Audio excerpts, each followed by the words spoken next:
నమస్తే. ఈరోజు ఒక చిన్న శ్లోకం, కాలభైరవాష్టకం.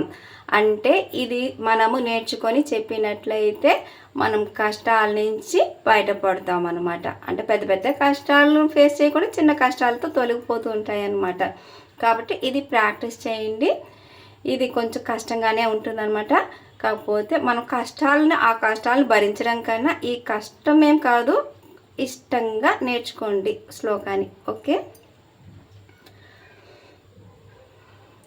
దేవరాజ సేవ్యమాన పావనాంగి పంకజం వ్యాలయజ్ఞ సూత్రమిందుశేఖరం కృపాకరం నారదాది యోగి వృంద వందితం దిగంబరం కాశికాపురాదినాథ కాలభైరవం భజే. కొంచెం కష్టం, ఇష్టంగా కానీ నేర్చుకున్నట్లయితే ఈజీగా ఏదైనా సరే ఇష్టంగా చేసినట్లయితే కష్టం అనేది తెలియదు కదా. కాబట్టి నేర్చుకోండి, మన కష్టాలు తొలగిపోవాలి కదా. ట్రై చేయండి.